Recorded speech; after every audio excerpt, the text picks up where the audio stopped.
Hai kawan-kawan, hai teman-teman, hai para rebahan. Kembali lagi di channel YouTube Next Dance. Sebelumnya kalian harus posisikan posisi yang enak, yang santuy agar bisa mencermati cerita ini ya. Di sini saya akan menceritakan seluruh alur cerita dari film Jugface. Tahu nggak apa itu Jugface? Kalau nggak tahu ya udah, aku kasih tahu nih. Jugface itu artinya wajah kendi. Kalau penasaran ya udah ikutin aja video ini sampai selesai. Film Jugface adalah film horor yang berasal dari Amerika dan dirilis pada tahun 2013 serta disutradarai oleh Chad Crawford Kinke dan dibintangi oleh wanita cantik yang bernama Lauren Ashley Carter. Di dalam film Jugface bercerita tentang dua remaja yaitu kakak dan adik yang mencoba melakukan cocok tanam di tengah hutan. Karena perbuatan mereka, kini hal yang mengerikan mulai muncul dan meneror penduduk desa. Hal seperti apa yang meneror warga desa? Dan bagaimana cerita selanjutnya? Yuk kita masuk saja ke ceritanya ya guys. Film ini diawali dengan memperlihatkan sebuah lubang yang benar-benar misterius. Lubang itu dipercaya oleh sekelompok penduduk desa menyembuhkan segala penyakit. Tetapi walaupun begitu, ada konsekuensi yang didapat. Jika tidak patuh pada lubang tersebut, salah satu contohnya adalah tidak macam-macam di daerah ini. Tetapi nggak hanya itu juga ya guys. Lubang ini juga menargetkan seseorang untuk dijadikan tumbal. Di sini kita diperlihatkan oleh seseorang yang bernama Dawei yang merupakan seorang pembuat kendi wajah. Lalu scene berpindah. Di sini kita diperlihatkan oleh dua orang yang bernama Aida dan juga Jesseby yang berada di tengah hutan. Mereka ini adalah kakak adik. Walaupun begitu, Jesseby diam-diam meminta jatah kepada adiknya sendiri.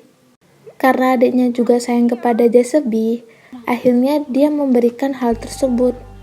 Dan mereka pun melakukan cocok tanam di tengah hutan dengan berbagai macam gaya. Tak lama kemudian, tanpa mereka sadari, penghuni lubang marah dan langsung merasuki Dawei. Dawei pun memulai membuatkan wajah kendi itu. Dan di sini, siapakah wajah yang terpampang pada kendi itu? Ikutin terus ya ceritanya. Setelah melakukan adegan bercocok tanam yang nikmat dengan adiknya sendiri, Jesseby pun langsung mencari kayu. Dan sedangkan Aida langsung pulang ke rumah. Sesampainya di rumah, ternyata dirinya dikejutkan oleh seseorang yang bernama Buddy dan keluarganya.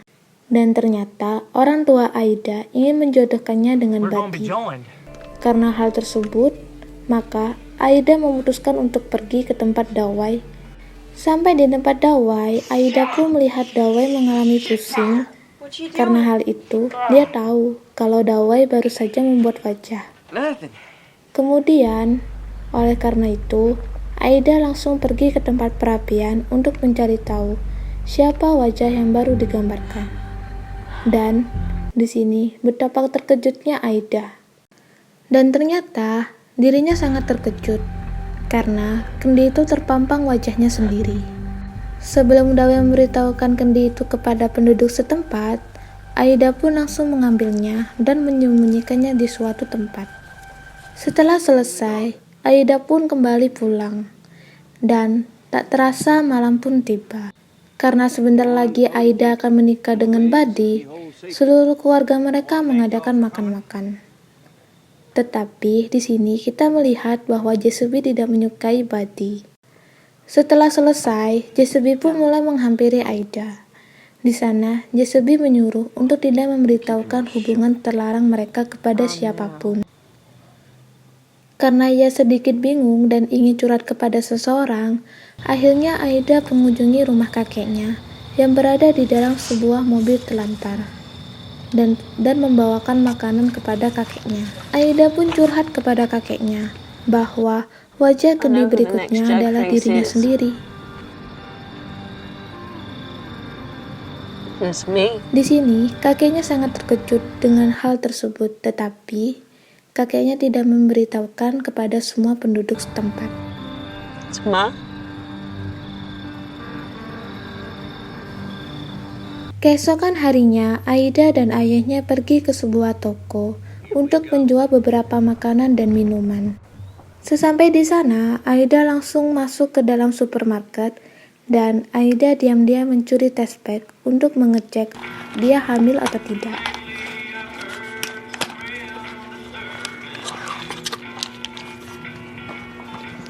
Saat sampai di rumah, ia langsung mengecek hal tersebut dan ternyata dirinya benar-benar hamil dong guys. Akibat ulah dari Jezebel, yaitu saudara kandungnya sendiri. Keesokan harinya, Aida sedang mencuci bersama dengan sahabatnya, dan di sini Aida mendapatkan penglihatan dari penghuni lubang bahwa sahabatnya akan terbunuh, dan tak lama kemudian Aida jatuh pingsan. Di sini Aida menyuruh sahabatnya untuk pergi, tetapi makhluk itu langsung menyeret sahabatnya ke dalam lubang tersebut. Dan sang ibu yang tahu bahwa anaknya telah meninggal akibat lubang itu, langsung meniup trompet guna memanggil penduduk desa. Setelah penduduk desa datang ke tempat itu, mereka lalu bertanya kepada Dawai, apakah lubang itu sempat merasukinya dan membuat kendi yang baru. Lalu Dawai menjawab bahwa dirinya I ain't made no joke face. I swear. Dan sesampai di rumah, Dawai pun langsung mencari kendi itu kemana-mana. Tetapi hasilnya nihil, guys. Lalu mereka menyuruh Dawai untuk mengingat kembali bentuk wajah dari kendi itu, agar tidak ada lagi korban jiwa. Aida kemudian menghampiri Dawai untuk membantunya mencoba mengingat kembali wajah itu. Pada akhirnya, Dawai berhasil membuat wajah. Dan ternyata itu wajah Badi. Lalu, Aida pun pulang. Dan sesampainya di rumah, Aida langsung diinterogasi oleh mamanya. Dan mamanya Aida langsung menyuruh Aida untuk ke kamar mandi karena dia ingin mengecek apakah Aida masih perawan atau tidak. Di sini, mamanya sangat marah kepada Aida karena Aida sudah tidak perawan. Who is it? It ain't nobody, I swear it ain't nobody. Get on the floor! Dan di saat mau tidur, Aida memberitahukan kepada Jezebel bahwa dirinya sedang hamil. Akan tetapi, Jezebel hanya cuek saja dan gak mau tanggung jawab.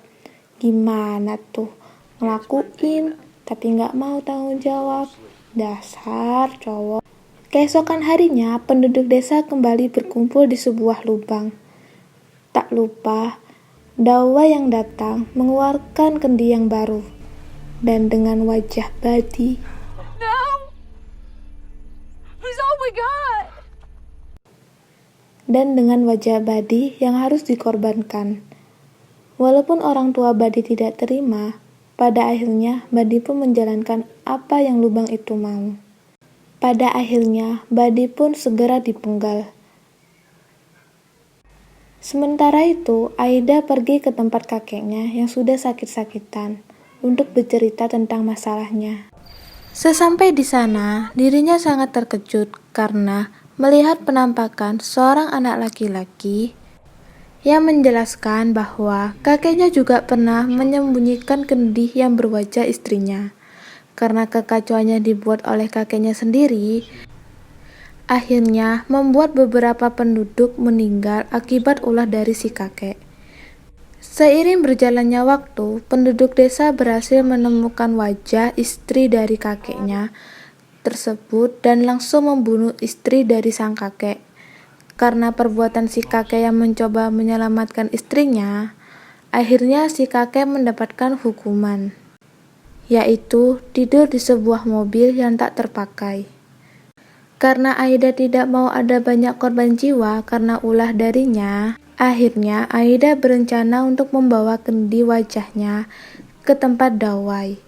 Karena merasa sangat ragu, Akhirnya Aida menaruh itu di dekat pohon. Sampai di tempat Dawai, ternyata di sini diperlihatkan bahwa Dawai sedang mabuk-mabukan untuk menghilangkan rasa stres. Lalu Aida tidak memberitahukan kendi wajah miliknya karena waktu yang tidak memungkinkan. Sesampainya di rumah, Jeseby bercerita pada orang tuanya bahwa dirinya sedang sakit. Oleh karena itu, ayahnya langsung membawa Jeseby untuk pergi ke lubang dan meminta kesembuhan. Di sini tampaknya penduduk desa lebih percaya pada lubang itu daripada seseorang dokter ya. Tetapi Aida yang tahu bahwa Jeseby akan pergi ke lubang itu dengan ayahnya, Aida melarangnya, tetapi dihiraukan. Sesampai di lubang itu, akhirnya Jeseby masuk ke dalam lubang. Dan tak lama kemudian, Jeseby merasakan ada yang aneh.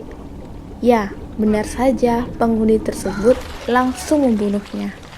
Ayahnya yang melihat langsung kejadian itu, langsung meniup trompet guna memanggil penduduk desa. Ayahnya menganggap bahwa ini adalah kesalahan dari Dawai yang telah lalai dalam menjalankan tugasnya. Akhirnya, Dawai pun dihukum dengan cara diikat di dekat lubang. Tetapi bukannya takut, Dawai malah menerimanya bahwa dirinya akan dikorbankan untuk lubang tersebut. Keesokan harinya, Aida datang ke tempat Dawai untuk mengajaknya pergi dari tempat ini sejauh-jauhnya. Tapi sebelum itu, mereka membawa satu kendi untuk dijual di sebuah toko. Sesampainya di toko, Aida memohon kepada pemilik toko untuk membelinya dengan harga tinggi.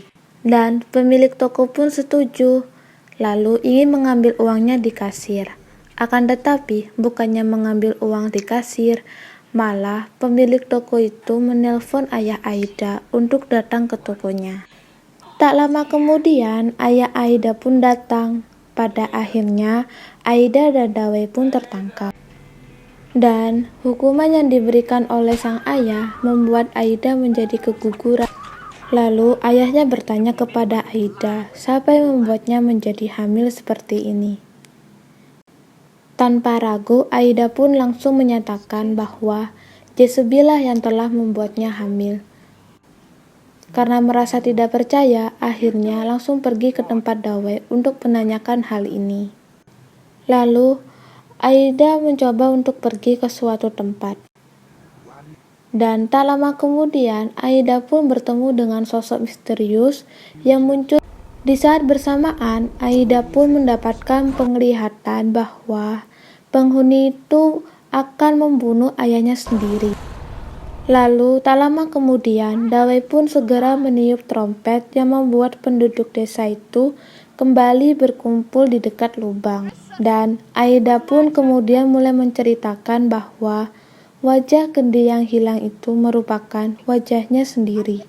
Dan dirinya mengaku bersalah karena telah menyembunyikan kendinya sendiri sehingga membuat beberapa kekacauan.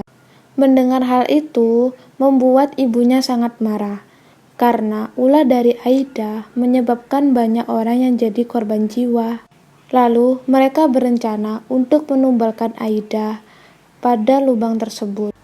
Pada pagi harinya, sebelum dikorbankan, si arwah dan si kakek menyuruh Aida untuk segera pergi dari sini sebelum penduduk desa membunuhnya. Tetapi bukannya lari, Aida pun sudah pasrah kalau pada akhirnya dirinya yang akan dijadikan tumbal. Demi menyelamatkan penduduk desa yang menganut kepercayaan pada lubang itu. Pada keesokan harinya, saat Aida ingin dieksekusi, dirinya meminta maaf kepada seluruh penduduk desa karena telah membuat beberapa kekacauan. Setelah selesai berbicara, Aida pun langsung ditumbalkan dengan cara dipenggal oleh ayahnya sendiri. Dan pada akhirnya mereka pun segera kembali. Dan setelah menumbalkan Aida, pada akhirnya mereka pun kembali ke rumah masing-masing dan menjalani hari-hari seperti biasanya. Lalu scene ditutup dengan Dawai yang sedang duduk di kursi, lalu menghidupkan beberapa lilin dan cerita pun selesai. Hal yang dapat dipetik dari cerita ini adalah jangan melakukan hal yang macam-macam di suatu tempat yang terlarang. Maka jika kita melanggar, akan ada konsekuensi yang sangat besar. Terima kasih teman-teman sudah nonton video ini sampai habis ya. Jangan lupa klik tombol subscribe, like, dan komennya. Oh iya, jangan lupa juga klik loncengnya supaya mendapatkan notifikasi jika ada video yang terbaru. Oke teman-teman, sampai sini ya. Bye-bye. Sampai ketemu di video selanjutnya.